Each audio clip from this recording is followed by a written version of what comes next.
हमारे बिहार के जनता, माता एवं बहन, भाइयों, बुजुर्गों, नौजुवक, युवती, सारे लोगों ने बढ़ चढ़ कर के हिस्सा लिया वोट में और जितना बड़ा जीत हम लोगों को दिलाने का काम किया कि यह एक ऐतिहासिक जीत है और हम लोग बहुत खुश हैं। हमारे साथ बिहार के लोग भी बहुत खुश हैं और बिहार के लोगों ने उम्मीद रख के वोट दिया, प्रचंड ऐतिहासिक जीत दिया कि भारतीय जनता पार्टी एनडीए सरकार बिहार का विकास करेगा।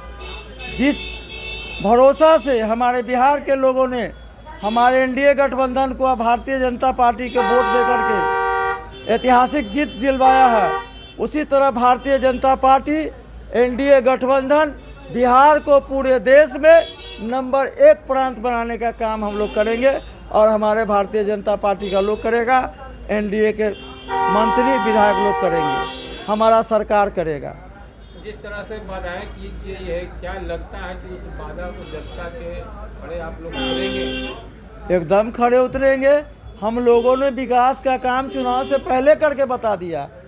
महिलाओं को 10-10 हज़ार रुपया स्वावलंबी बनने के लिए हम लोगों ने लाखों लाख महिला को दिया।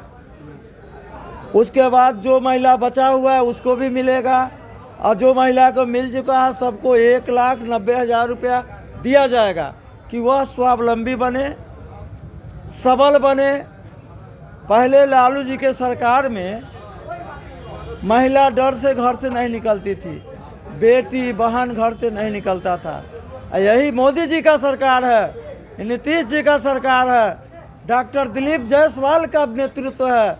देखिए कि बिहार की बेटियां सिपाही में भर्ती होती है, कोई एसपी बनती है, कोई डीएसपी बनती है, कोई दरोगा बनता है और रिवॉल्वर कमर में खोज कर और रोड पर घूमती है। आज के समय में हमारे बिहार में बेटी और बहन महिलाएं रोड पर खुलेआम घूमती है, कोई डर भय नहीं है। और जो गलती करता है, जो अपराध का काम करता है, उसको बख्शा नहीं जाता है, उसको काउंटर किया जाता है, उसको सजा दिया जाता है और दिया जाएगा। लेकिन आरोप लगाया जा रहा है कि 10,000 देकर आप लोगों ने वोट, पूरा बिहार के वोट, महिला वोट को खरीद लिया। देखिए, कोई किसी को नहीं दिया है, यह एक व्यवस्था है। बिहार का खजाना, बिहार का मालिक जनता मालिक होता है। वो बिहार के जनता मालिक का पैसा जनता को व्यवस्था के तहत दिया गया है, जो आज तक नहीं कोई नेता किया और न कोई पार्टी किया। वो मेरे पार्टी करने का काम किया, लोगों को स्वावलंबी बनाने का काम किया कि लोग स्वावलंबी बनेगा, आत्मनिर्भर होगा। इसके लिए जनता का पैसा जनता को दिया गया। इस प्रचंड जो बहुमत है, इसका कौन सा अंदेशा था, इसीलिए अपने पार्टी छोड़ के बीजेपी में आ गए थे क्या? देखिए, आरजेडी में हम थे, प्रदेश बड़ी उपाध्यक्ष थे विंग का, 3 विंग का।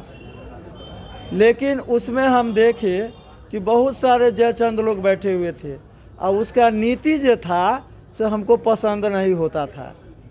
उनका नीति था बिहार को विनाश की ओर ले जाना, हमको वो झलक गया था। हम जो है से कि आरजेडी छोड़ के अब भारतीय जनता पार्टी में आ गए और अपने दबे कुचले वंचित लोगों से मैंने प्रार्थना किया। सभी लोग, हमारा गरीब लोग सुना, हमारा जाति के लोग सुना। हम डोम धनकार जाति से आते हैं। बिहार के दबे कुचले, शोषित, पीड़ित, वंचित सभी लोगों ने बढ़ चढ़ के वोट में हिस्सा लिया और वोट दिया, जिसका प्रमाण है कि बिहार में ऐतिहासिक जीत हम लोगों को मिला है और हम लोग बिहार के विकास करेंगे। लालू प्रसाद यादव की बेटी रोहिणी आचार्य जो है अब राजनीति छोड़ रही हैं। उन्होंने आज पोस्ट किया है, कहा कि हम अब राजनीति छोड़ रहे हैं, परिवार छोड़ रहे हैं, पार्टी छोड़ रहे हैं। अब एक बात बताइए, राज कपूर धनकार कभी लालू जी के साथ हुआ करते थे, हम राजद में थे। अब पूरे बिहार में, जिला में, प्रखंड में, पंचायत में, बूथ स्तर पर, वार्ड स्तर पर मैंने कमेटी बनाने का काम किया। जब हम उसमें नहीं रहे, हमसे ज़्यादा तो रोहिणी आचार्य जी नहीं समाज में काम किए हैं, नहीं मेहनत किए हैं। जब हम उसमें से चल गए, विचार ठीक नहीं था, रोहिणी आचार्य विचार के कारण चली गई। वो किडनी डोनेट किए हैं लालू यादव को, तो वो तो बाप बेटी का एक निजी संबंध है कि किडनी डोनेट किया, उसको राजनीतिक से नहीं जोड़ा जाएगा। ये अपना पर्सनल मामला है। लेकिन फिर भी पार्टी परिवार सब छोड़ रही है। हाँ, तो काहे नहीं छोड़ेगी? पार्टी से क्या है? पार्टी में अब रहा क्या जो हम लोग सोचे नहीं थे वो देखने को मिला। हमने अपना एनडीए के लिए बोला था कि 200 पार, इलेक्शन से पहले मीडिया में बोले थे 200 पार, तो 200 पार से हम लोग जीते और हम लोग काम करेंगे, बिहार का विकास करेंगे। एनडीए में बने रहेंगे धनखड़ जी? एकदम बने रहेंगे। अभी छोड़ के एनडीए छोड़ के हम लोग कहीं नहीं जाएंगे, क्योंकि एनडीए में ना पार्टी है, मैं एनडीए में मतलब कि कोई मतलब परिवारवाद की बात नहीं है। जो जैसा कार्यकर्ता काम करेगा वैसा उसको फल मिलेगा। अपना परिचय दीजिए। मेरा नाम है राज कपूर धनकार, मैं डोम समाज से आता हूँ, सुपन भगत के कुल से हूँ और मुजफ्फरपुर जिला से आता हूँ। मेरा नाम राज कपूर धनकार है। क्या कहेंगे राज कपूर जी जो है इतनी जो है दावा उन्होंने किया है कि वादे पर खरा उतरेगी सरकार, अब प्रचंड बहुमत आई है, तो क्या लग रहा है भारतीय जनता पार्टी गरीबों के, पिछड़ों के, दलितों के उम्मीदों पर खरा उतरेगी? पहले तो हम बिहार की जनता को बधाई देना चाहेंगे कि इतनी प्रचंड बहुमत से जो जीत दिलाई है, यहाँ कहीं ना कहीं माननीय मुख्यमंत्री और माननीय प्रधानमंत्री का जो विकास था, बिहार में जो विकास की गंगा उन्होंने बहाई है, उसी का प्रतिफल था।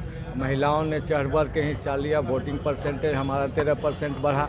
आप इससे अंदाज़ा लगा सकते हैं कि बिहार में विकास ही एक रफ्तार बन चुका था। विकास के नाम पर ही महिलाओं, युवा, सारे लोग वोटिंग किए और प्रचंड बहुमत से भारतीय जनता पार्टी एनडीए को जीत दिलाने का काम। अरुण जी, सिवान से आप जब लौटे कैंपेनिंग करके, तो आपने दावा किया था हमसे बातचीत में कि एनडीए 200 पार जाएगा, कहीं ना कहीं अब वो सच साबित हो गया है। आखिर किस आधार पर आपने दावा कर दिया था सिर्फ सिवान में कैंपेनिंग? ना, जिस तरह से माननीय मुख्यमंत्री, जिस तरह से माननीय प्रधानमंत्री ने योजनाओं का बौछार कर दिया, योजनाओं के माध्यम से लोगों को, जो बिहार की जनता को जोड़ दिया, युवाओं को जोड़ दिया, महिलाओं को जोड़ दिया। ये जो पहले वाला बिहार था, आपका बिहार में काफ़ी अंतर है। आप समझ सकते हैं, महिलाएं अब देर रात तक सड़क पर घूमते रहती है, स्कूल कॉलेज जाते रहती है। अब कोई महिला ये नहीं कहती है कि मेरा भाई आएगा तो हम स्कूल कॉलेज जाएंगे। अब कोई महिला ये नहीं कहती है कि मेरा हस्बैंड आएगा तो उसके साथ मार्केट करने जाएंगे। अब आत्मनिर्भर हुई है महिला, चढ़ बढ़ के हिस्सा ली है। उसी का ऐतिहासिक जीत है। अब जब गृह मंत्रालय ठीक हो गया है तो पूरा बिहार ठीक हो गया है और पूरे समाज ठीक हो गया है। इसी का प्रचंड बहुमत के साथ हम लोग। एक आखिरी सवाल, बड़े भाई की भूमिका में कौन रहेगा? देखिए, आप देख सकते हैं कि हम लोगों ने सीट ज़्यादा लिया है, तो सारी जनता जान रही है कि जिसका सीट ज़्यादा रहता है वो बड़े भाई की भूमिका में रहता है। आप समझ सकते हैं कि बड़ा भाई कौन हो सकता है। मुख्यमंत्री चेहरा भी बदलेंगे क्या? ये माननीय मुख्यमंत्री के नाम पर ही सब कुछ हुआ है और अब ये तो राष्ट्रीय टीम का मामला है, ये सब तो हम लोग नहीं बता सकते हैं। धन्यवाद।